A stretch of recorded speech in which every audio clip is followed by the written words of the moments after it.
감사로 제사 드리는 자라고 하면 약간 오해할 수가 있어요. 그러니까 그냥 감사 제사라는 게 있거든요. 생 오퍼링이라는. 그러니까 이제 감사로 화목제 일종인데 이제 그것인 줄로 착각해서 이제 더 센 걸로 자 시작. 나는 감사하는 목소리로 주께 제사를 드리며. 이제 연하세 보면 더 명확해지는 게 감사 자체를 주께 드린다는 것이에요. 이제 제사라는 것은 아시겠지만 죽여서 드리는 거니까. 그러니까 이 자아가 죽지 않고는 진정한 감사의 제사를 올릴 수가 없는 것이죠. 그냥 우리는 이제 좋은 일은 감사하지만 안 좋은 일이 있으면 대번에 그 다른 반응이 나오죠. 말하자면 이제 그 대부분의 사람들이 또 크리스찬들도 성숙하지 못하면 이제 본성의 반응이 나오거든요. 신경계의 반응. 그러니까 대번에 그냥 나를 이렇게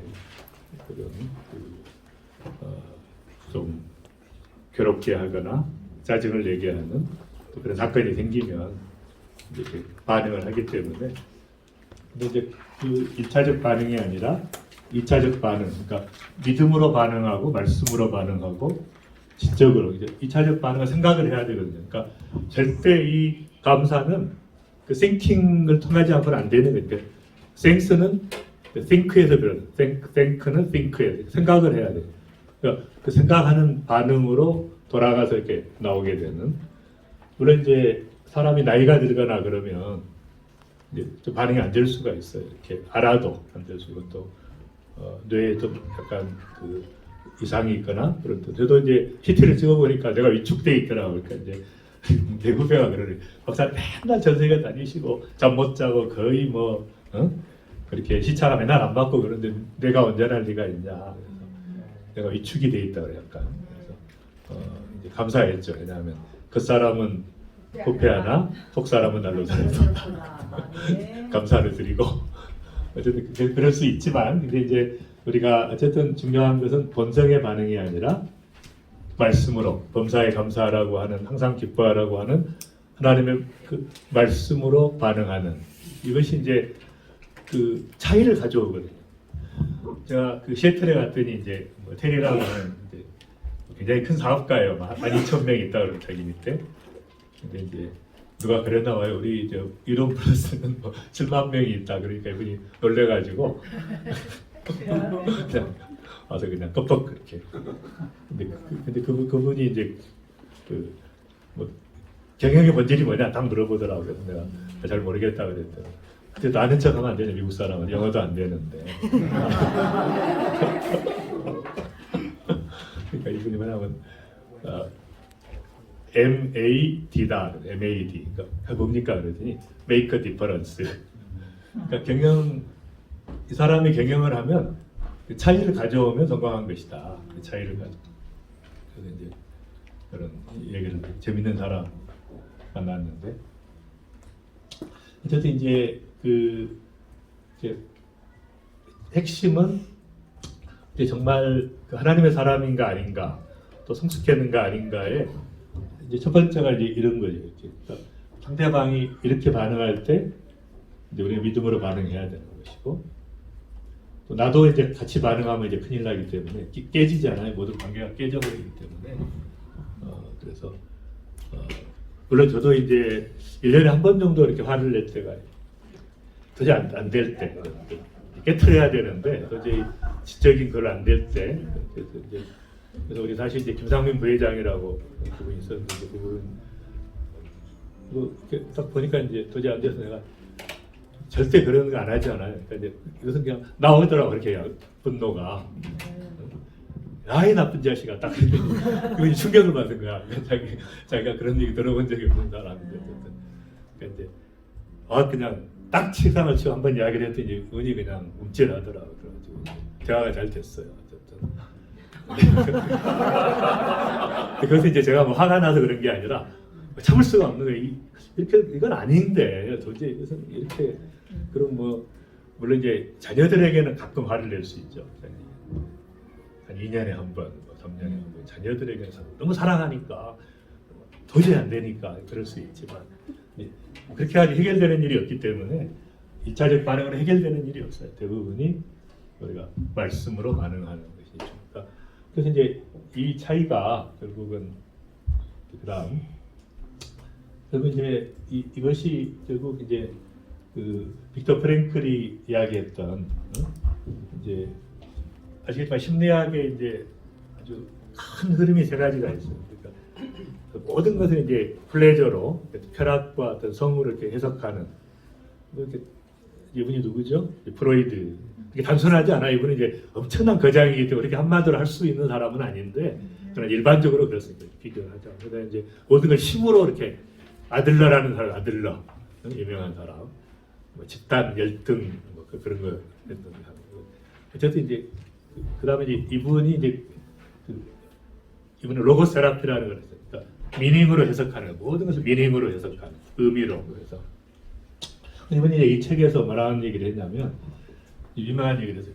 Between stimulus and response, 그러니까 자극과 반응 사이에 스페이스가 있다는 거예요. 스페이스가. 그러니까 결국은 네, 감사합니다.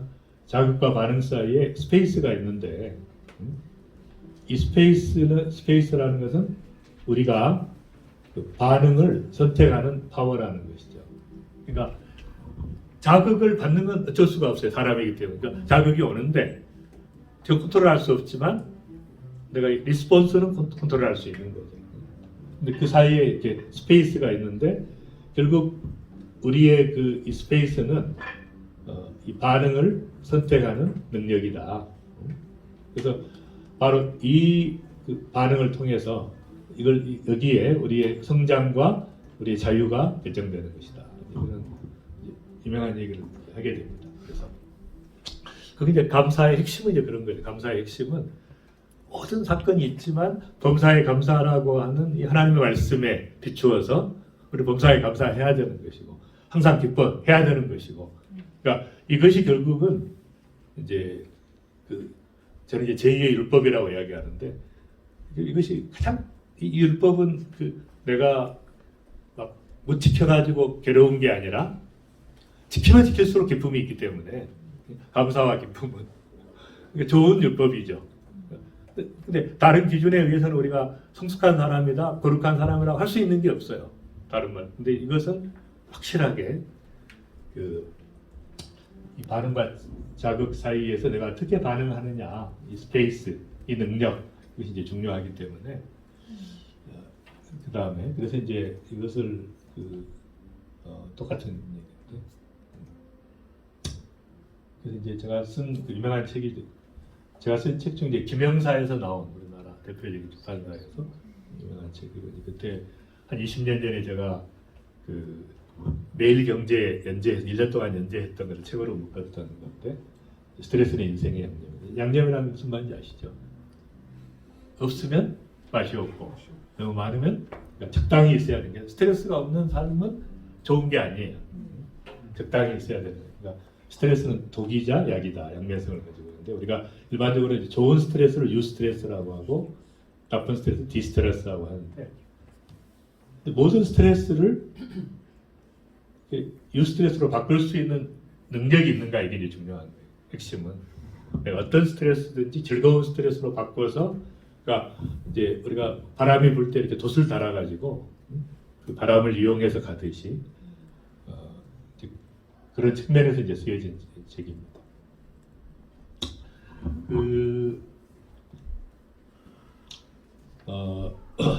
선교사님 중에 콩고에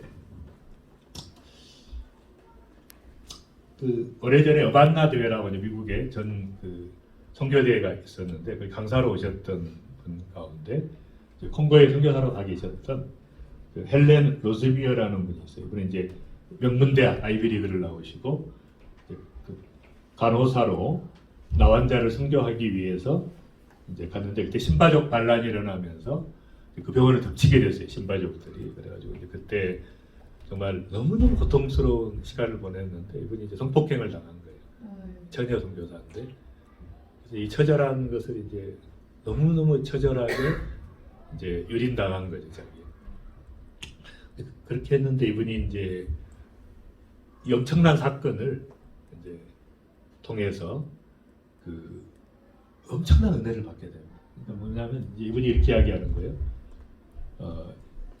자기가 그 경험을 통해서 그 껍질이 벗겨진 아픔, 그래서 그 책을 쓰셨어요. 저 산지를 내게 주소서라는. 근데 이제 이분이 어떤 것을 깨닫게 되냐면은 이제 왜 하나님께서 신봉하십니까? 이제 그런 생각을 많이 했었는데 그 당시에는 만왕의 왕께서 그 능욕을 당하셨는데 내가 당한 것이 무엇이 문제겠는가? 그러니까 그 예수님께서 당하셨잖아요. 예수님은 사실 이제 옷 다 벗기셨잖아요. 우리는 살짝 이렇게 덮어주지만 A상 예수님 모든 옷을 다 벗기시고 벌거벗은 채로 십자가에 말도 안 되는 그 만왕의 왕께서 가장 그 존엄하신 분께서 최고의 수치를 다 당했는데 그런 능욕을 당하셨는데 내가 당한 게 뭐 대단한 거라. 그래서 너무 그때부터 이제 깊은 은혜를 경험하게 됐습니다. 그래서 하나님께서 침묵하시는 것이 아니라 정말 이걸 통해서 정말 예수 없이는 살 수 없는 사람으로 완전히 그 바뀌는, 그래서 온전히 예수님께 몰입하는. 그래서 하나님께서 이제 뭐 그런 경험이 누구에게나 뭐 있기를 제가 바라지는 않지만 하나님께서 혹시라도 저희가 원하지 않는 처절한 경험을 할 때는 하나님의 뜻이 있는 것이죠. 뜻이 그걸 통해서 하나님께서 주시고자 하는 은혜가 있고, 그런 부분들을 제가 가끔 생각하는 게 이제 사도 바울이 가끔 그렇거든요. 부득불 복음을 전하니까. 그러니까 자기는 공로가 없다는 거예요. 나는 부득불 전하는 데는 내가 복음을 전하지 않으면 화가 있습니다. 그러니까 무슨 사건이 있는 거예요. 그러니까 내가 복음을 전하지 않으면 몇 번 당한 거예요. 생명을 유지할 수 없는. 하나님께서 사명자로 부르셨기 때문에. 그래서 이제 그렇게 몰아가시는 거예요. 부르셨으면. 그러니까 그런 것에 대해서 이제 정말 이런 것에 대해서 이제 어떻게 해석하느냐 그런 문제인데, 이제 제가 이제 결론은 그런 것이죠. 해석하지 말라는 거예요. 주님께 절대 감사하고 절대 찬송하고 나중에 알게 되니까. 나중에 알게 돼. 그래서 이 빅터 프랭클은 이제 왜 그런 것을 하게 됐냐면은 이분이 이제 비엔나 대학의 심리학 교수인데, 심리학자들이 다 정신의학자였어요 그 당시에는. 근데 이제 그 비엔나 대학이 이제 심리학의 본산이라고 볼 수 있어요. 비엔나를 몇 번 갔었는데 도나우 강가에 정말 단풍철에 가면 잊혀지지 않는 단풍의 비경들이 있는 곳이에요. 근데 이제 이분이 37살 때 이제 나치 독일에 의해서 그 오스트리아 점령당하고 그 4개의 수용소를 전진하는, 그러니까 아우슈비츠에 갔다가 3년 동안 4개의 수용소를 전전하면서 처절한 경험을 하게 됩니다. 제가 이제 처음 끌려갔을 때 그 기차를 탔는데 그게 그 1,500명이 이제 그 기차를 탔어요. 그래서 1,500명을 실은 그 밤 열차가 그 달려가고 있었는데 한 사람 한 사람 얼굴에 정말 그 칠흑같이 어두운 그림자가 1,500명의 얼굴이 완전 절망 상태, 이제 죽음의 길로 가는 거죠. 그런 그 처절한 이제 그래가지고 이제 드디어 이제 아우슈비츠에 도착을 했습니다. 그랬더니 이제 두 그룹으로 이렇게 나누는 거예요. 두 그룹으로 나누는데 이제 한쪽은 가스실로 갈 사람과 강제 노동 수용소로 갈 사람인데, 이제 1,500명 중에 1,300명이 이제 가스실로, 건강하지 않는 애들이나 노인들 이쪽으로 보내지고. 그것이 결정하는데 그 손가락 하나를 결정되는 거예요. 딱 여기 바로 죽음이 결정되는 거예요. 자기는 200명에 들어가지고 이제 수용소 생활을 하게 됩니다. 그 수용소에 이제 있는데 이분이 그 콘크리트, 자기 이름도 빼앗기고 이제 번호로만 불리우죠. 저도 이제 군대 훈련 받을 때, 군의관 훈련 받을 때, 훈련생일 때 이제 다 빼앗기고 번호로만 불리우지는 의대 교수를 하다 갔으니까 좀 사회적으로 존엄한 사람이었는데 훈련생으로 이 자식 막 그러면서. 그다음 제가 그 아침에 일어날 때 칼같이 개야 되잖아, 이불을. 짧은 시간에 일어나자마자 이불을 막 칼같이 개가지고 딱 맞춰가지고 나와야 되는데 귀찮으니까 고무줄로 딱 넣어가지고 쏙 들어가다 쏙 빠져. 그걸 가르쳐 주더라고요. 입을 펼 게 뭐가 있냐. 고무줄로 쏙 들어갔다가 묶어가지고 들어갔다가 빡 빠져나오면 그대로 되니까. 이제 하는데 이제 여기 조교가 11살 미친 데나 보다. 중이 조교.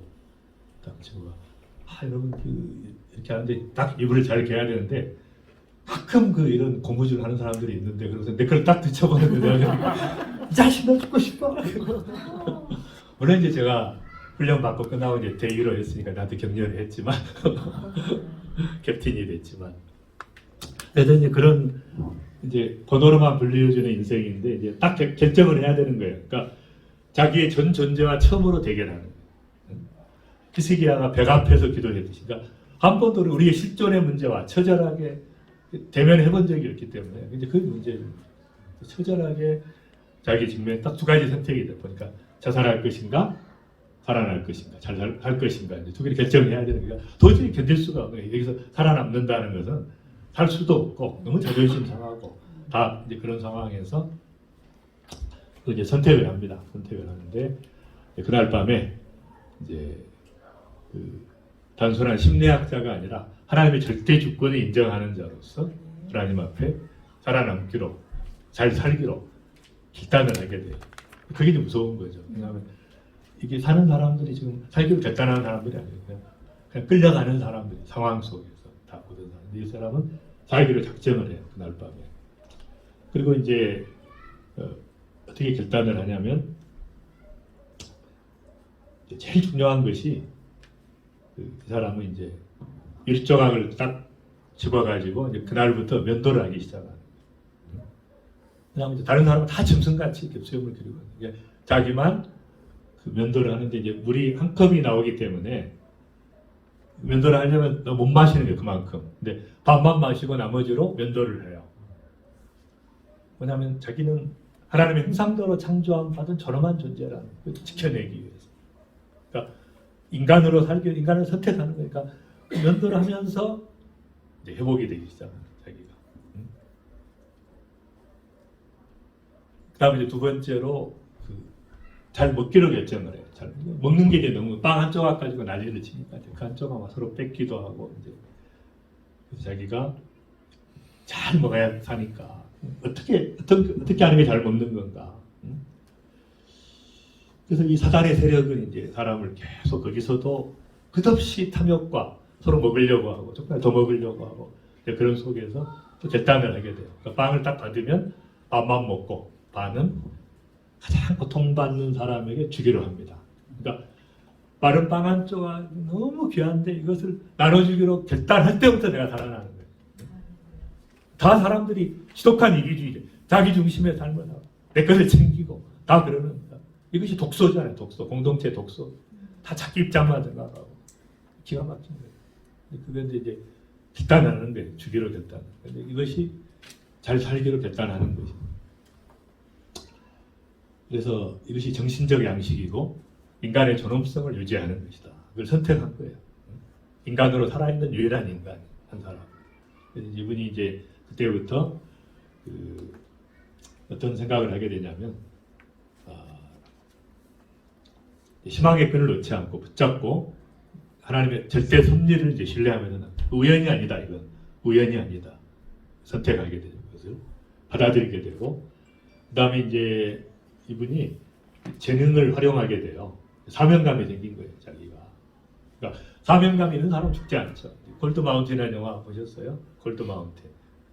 탈영병이 자기 사랑하는 애인을 만나기 위해서 이제 수많은 죽음을 통과하면서 이제 딱 만나고 나서 이제 당신을 보니까 물론 이제 만나고 나서 그 다음날 이제 총에 맞아 죽는데 어쨌든 이제 그래서 이제 애가 하나 탄생하고 그러는데 정말 자기의 전 존재가 이제 그 여인을 만나기니까 그렇게 다 죽어가는데 병원에서 이제 죽지 않고 살아남고 그래서 그 사명감이 이제 중요하니까 그래서 이제 본인의 거시적 시각을 하나님께서 절대 섭리를 신뢰하고 붙잡게 됩니다. 두 번째 이제 재능을 활용하게 되는데 이분이 어떤 일을 하게 되냐면 수용소 전체를 하나의 심리학 실험실로 딱 보기 시작해요. 거시적 관점으로 봅니다. 그래가지고 이제 관찰을 하는 거예요. 계속 관찰하면서 엄청난 업적을 남기게 돼요. 관찰해요. 죽어가는 사람들, 또 간수들, 피해자들 다 관찰하면서 거기서 진짜 연구를 시작하게 되는. 똑같은 분이 한 분 계셨는데 그 베를린 대학의 가장 유명한 피아니스트 헬만 교수라는 분이 자기가 그 수용소에서 피아노가 없잖아요. 계속 피아노를 치는 거예요. 상상으로. 그래가지고 5년 후에 딱 나와가지고 음악회를 했는데 그 다음날 음악회를 했는데 하나도 실력이 들지 않았대요. 실력이 상상으로 연습했는데 계속 눈으로. 그러니까 계속 그렇게 자기 전공을 살려가지고 이제 했던. 그래서 이제 그런 그 의미를 찾는 거예요. 그래서 이제 특별히 그 간수들하고 대화하다가 상처가 많은 간수들에게 한마디 해주면 이제 치유가 되면서 친구가 되고, 그래서 이제 또 살아남게 된 원동력이. 그다음에 이제 이분이 또 살아남게 된 것 중에 하나가 이제 어떤 걸 하게 되냐면 그 생각을 하게 된 거예요. 누군가 나를 기억해주는 한 사람이 있다는 거예요. 나를 기억해주는 그 누군가 한 사람, 그 사람을 위해서 살아남아야 돼. 나를 사랑해주는 한 사람이 있다는 거예요. 누구였는지 모르겠어요. 그죠? 나를 사랑해주는 그 한 사람 때문에 살아남아야 되고, 그 다음에 이제 제일 중요한 것은 하나님께서 나를 보고 계신다고 하는, 나의 모든 것을 보고 계시는 그 하나님의 존재에 대해서 인식하면서 이분이 살아남게 되는, 가지게 됩니다. 그래서 하나님께서 참 감사하게도 이제 이런 엄청난 그 상황 속에서 다시 아까 이야기한 것처럼 이제 이런 자신의 경험을 통해서 인간의 존재는 수많은 반응에 대해서 특히 자비에 대해서 반응하고 제대로 반응하고 성경적으로 반응하고 그것이 핵심. 그다음 그래서 이제 이 고린도서 13절 같이 읽겠습니다. 시작. 사람이 감당할 시험 받기는 너에게 당한 것이 없나니 오직 하나님은 미쁘사 너희가 감당하지 못할 시험 당함을 허락지 아니하시고 시험 당할 즈음에 또한 피할 길을 내사 너희로 능히 감당한다. 그러니까 절대로 하나님께서 사랑하시기 때문에 감당하지 못할 일을 허락하지 않는 거예요. 감당할 수 있는 것만 허락하시기 때문에, 그러니까 우리의 사고를 바꿔야 되는 거예요. 감당할 수 있는 것만, 우리 공동체가 감당할 수 있는 것만 허락하시고, 그래서 감당할 수 있는 걸 허락하실 뿐 아니라 시험 당할 즈음에 피할 길을 내사 능히 감당하게 하신다. 그래서 스트레스 감당할 것만 주시고 피할 수 있는 지혜를 주시고, 그래서 이런 막 스트레스를 받게 되면 물론 두 가지 형이 있어요. 스트레스를 받고 그러면 막 말처럼 달리는 사람이 있고, 스트레스 때문에 이제 거북이 형은 자극을 안 받고 이제 서서히 소화해서 하는 사람이 있고, 그래서 끝없이 정복했던 알렉산더 같은 사람은 막 인도까지 점령했잖아요. 그때 그러니까 이분도 이제 간질이 있었다고 하고요. 주리아스 시저도 간질이 있었다. 그러니까 그 모습을 보이기 싫은 거예요. 자기가 궁중에서.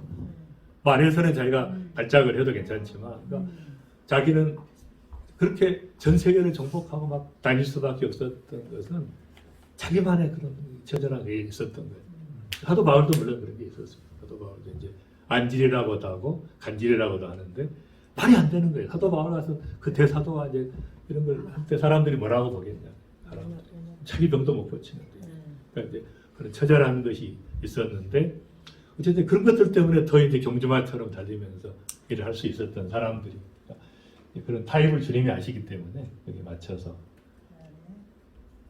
그다음 그래서 이제 이 최고의 스피드를 낼 때가, 이 차량이 최고의 스피드를 낼 때가 짐이 있을 때입니까 없을 때입니까?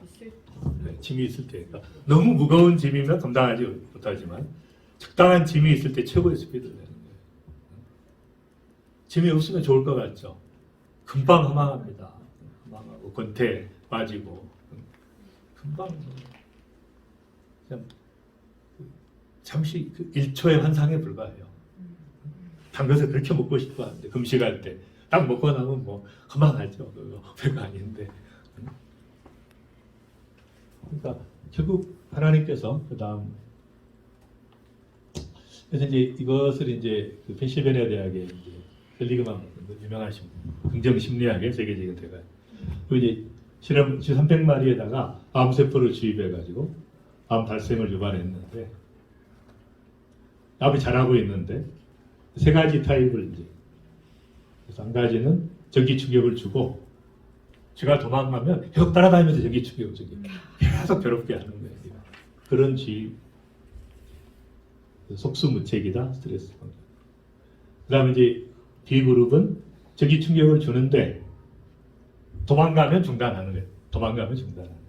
그러니까 이 사람은 이제 뭐 암이 있는데 피할 방법이 있는 사람. 세 번째는 스트레스 없는 평안한 환경. 너무 평안하게. 3개월이 지난 후에 이제 어떤 쥐가 제일 암에 잘 걸리는가 보니까 그다음 당연히 이제 그 스트레스 제일 많이 받은 그룹 이것도 바뀌었네. 가장 많이 받은 그룹이고 그다음에 이제 스트레스가 전혀 없는 그룹은 절반이 걸린 거예요. 이건 73%. 근데 이제 스트레스를 받다가 피할 길이 있고 이겨낼 수 있는 환경이 된 이 쥐가 가장 스트레스 암에 안 걸리는 거예요. 암을 막 집어넣는데도 속에다가.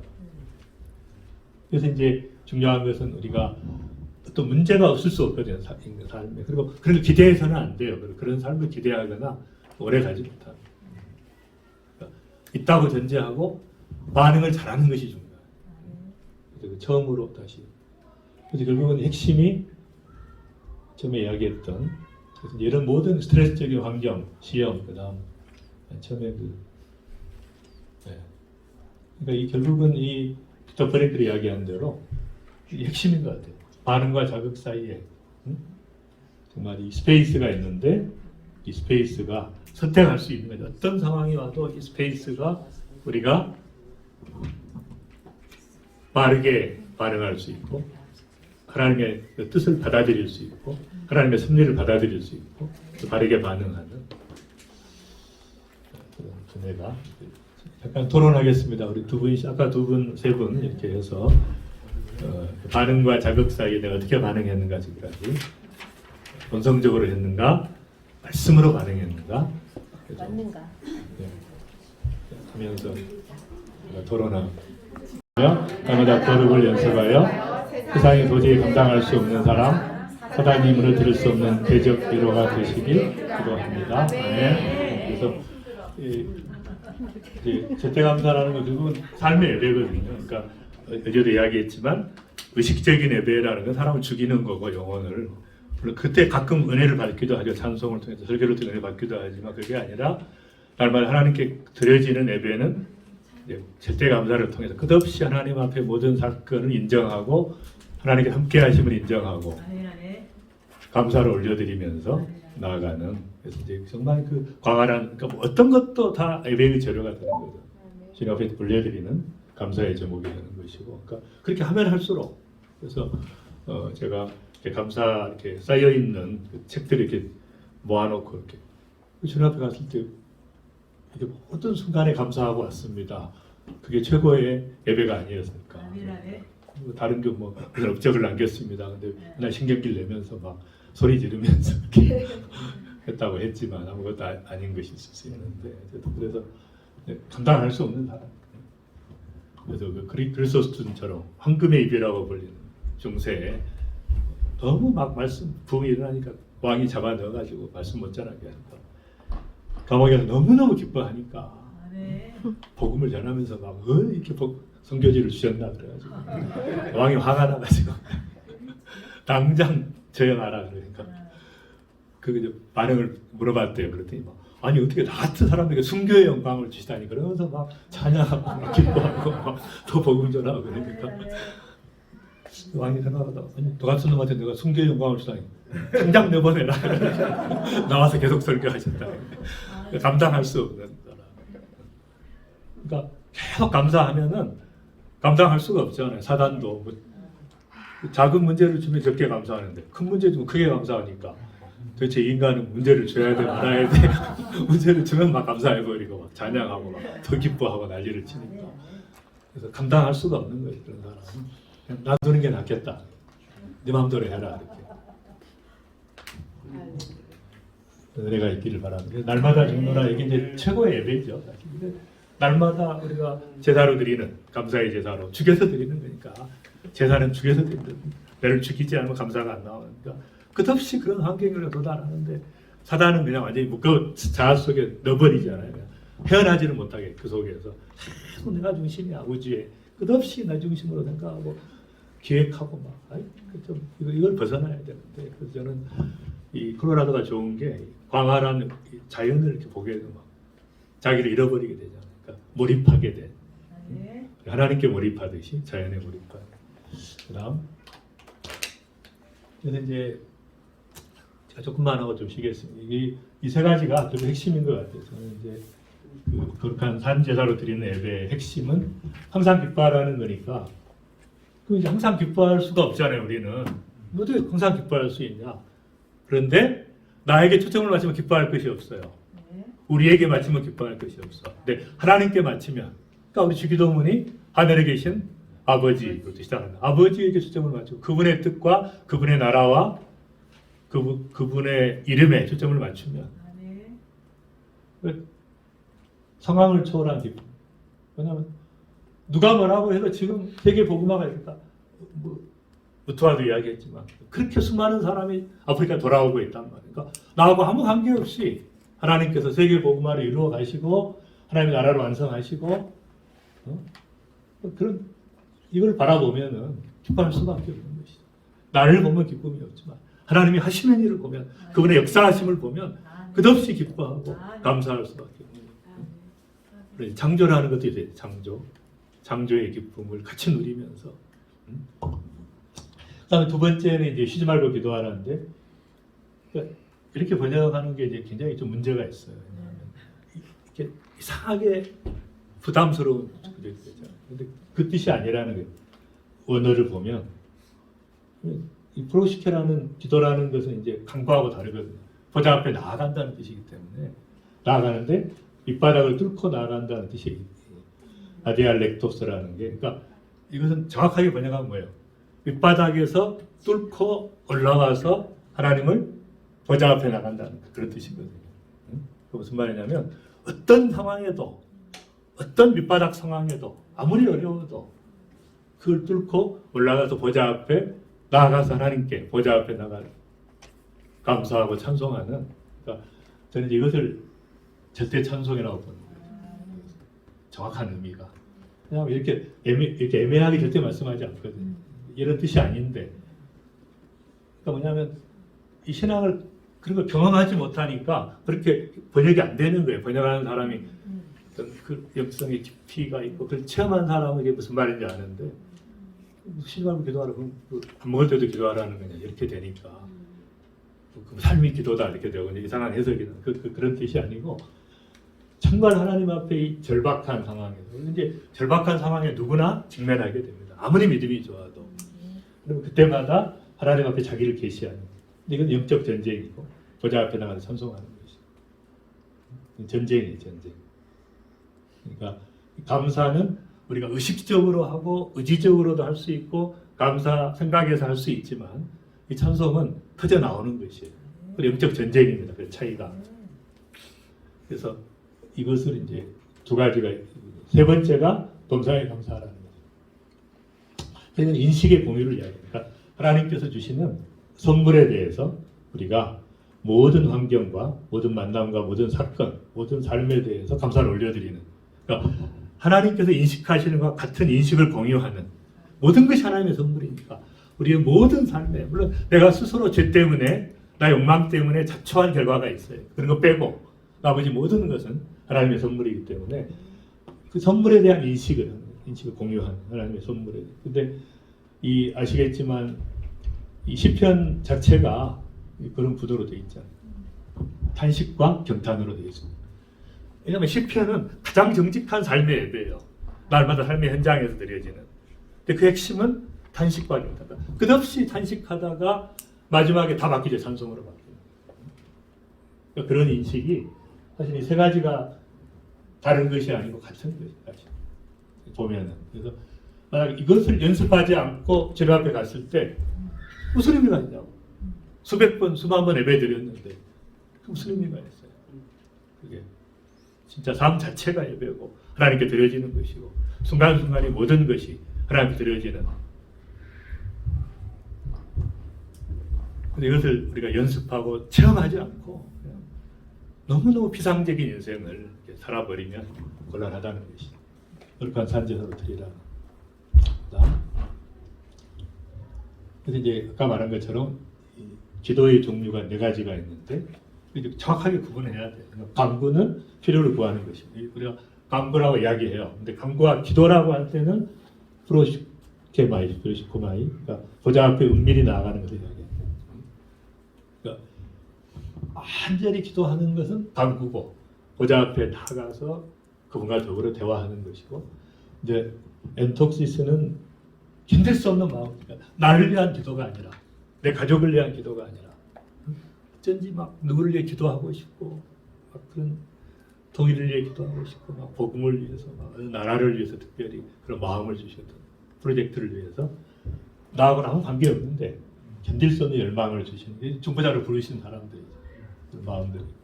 그다음에 이제 가장 높은 단계는 감사라는 것이 감사. 그래서 하나님의 존재에 대해서 감사하고 찬양하고 기뻐하는 이제 종류들이 있으니까. 그다음 그래서 이제 절대 찬송은 이제 방금 이야기한 대로 그런 좀 차이가 있습니다. 감사하고는. 그다음 그래서 이제 절대 찬송의 책은 에베소서인데 에베소 1장 1절부터 14절까지 있는 그 내용은 이제 정말 이 모든 것이 이 절대 은혜에 대해서 절대 찬송하는 것이죠. 창세전에 우리를 택하셔서 거룩하고 흠이 없는 존재로, 그러니까 하나님께서 우리 부르신 목적이 뭐예요? 거룩하고 흠이 없는 존재로 하시겠다는 거예요. 기어이. 하나님의 의지는 기어이 우리를 거룩하고 흠이 없는 존재로 세우시겠다는 거예요. 그렇게 예정했기 때문에, 그렇게 하게 했기 때문에 너무 감사한 거예요. 그 은혜가 찬미하는 것이고, 그다음에 그 풍성한 은혜로 그 피로 말미암아 구속하시고 죄와 총명을 주셨고 비밀을 알리셨고, 이 모든 것은 하늘에 있는 것과 땅에 있는 것 다 통일되게 하는, 그러니까 결국은 하늘과 땅이 연합되고 통일되고 하나 돼서 마지막 주님이 오시는 그 광대한 장면, 그것을 바라보기, 그쪽을 향해서 가고 있는 것이죠. 모든 우주의 역사가 이렇게 찬송할 수밖에 없고, 또 이런 모든 것을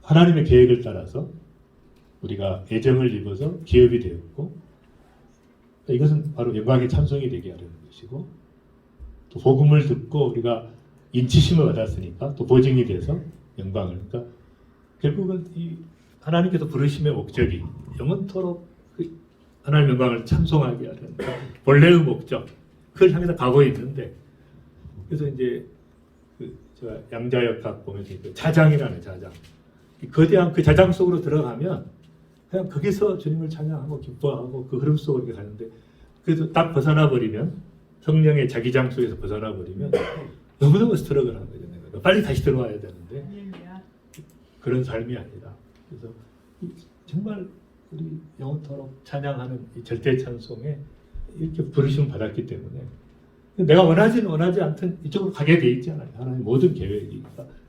결국 맞고 가느냐 그냥 가느냐의 차이죠. 하나님께서 인도하실 때 맛 좀 볼래. 그렇게도 속을 정신 못 차리고 있냐. 아직도 정신 못 차려. 그렇게 당했으면서 또 맛 좀 볼래. 그래서 기쁨으로 가느냐 내 맞고 가느냐. 근데 반드시 하나님께서 작정하시면 그대로 있는가. 예외가 있을 수가 없죠.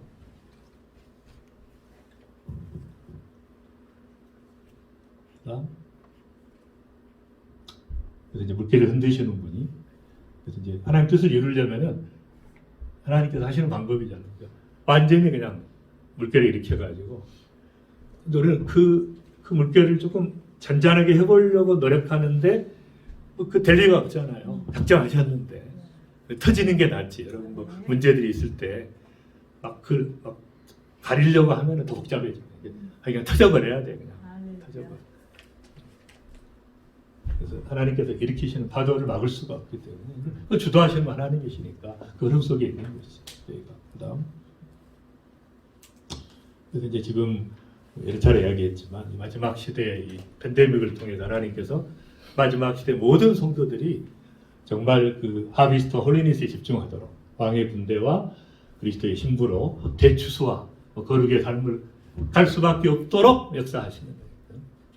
모든 교회가 이제는 하나님의 정말 자녀로서 그렇게 하기를 원하시는데 바라고 계시는데 길 안 하겠다 그러는 게 이제 문제라는 거예요. 그냥 대충 옛날처럼 가자. 적당히 신앙생활하고 하나님은 이렇게 딱 작정하셨는데 그대로 안 따르는 곤란한 거죠. 너무 명백한데 그다음 추수의 사명 뭐 말할 것도 없고 그다음 문드라 머리들은 찬송하려고 그랬는데 그 다음에 이제 찬송의 대가들 그러니까 이렇게 인식되고 있기 때문에 이런 인식이 있으니까 욕은 그냥 딱 터지니까 뭐예요? 바로 고백이 나와요. 그냥 감정적으로 수용하지 못했지만 주신이도 여호와시여 거두시니까 이름이 찬송합니다. 이 찬송의 그 의미를 알고 있는 것이죠. 찬송 받으시지어다.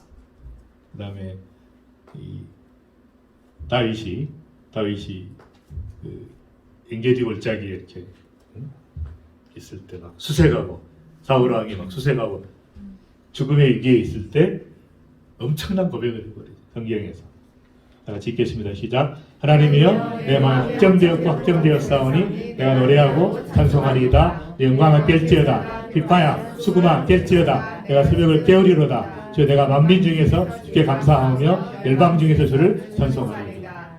가장 절박한 상황, 생명이 이게 막 백척간뒤에 있는데 갑자기 그냥 하나님께서 확정했사오니 고백을 그러니까 결단할 수가 있는 거예요. 결단이라는 게 뭐예요? 내가 그것을 안 함으로써 생기는 손해가 더 클 때 결단하게 돼 있지. 가만히 있으면 큰일 날 때 결단하게 돼. 확정되었고 노래하고 찬송하리다.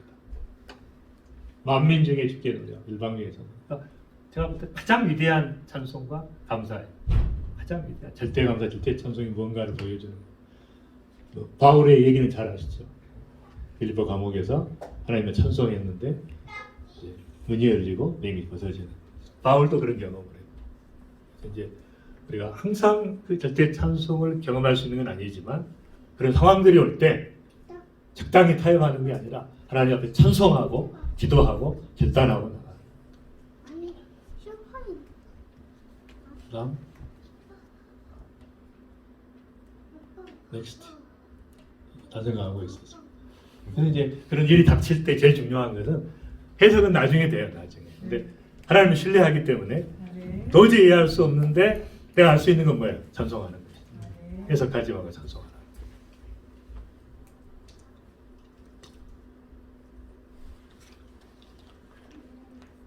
네, 잠깐 쉬겠습니다. 하나님 아버지 은혜와 사랑을 감사드립니다. 주님의 이름을 찬양합니다.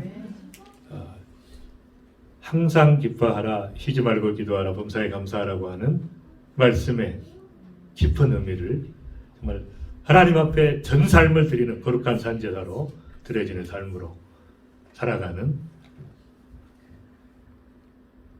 그 은혜를 깨닫는 하나님 객관적으로 역사하시는 은혜가 있게 하시고 정말 이런 수준에서 더 낮추어 살 수 없다고 하는 하나님 앞에 확고한 결의로 나아갈 수 있도록 은혜 베풀어 주옵소서. 예수님의 이름으로 기도합니다.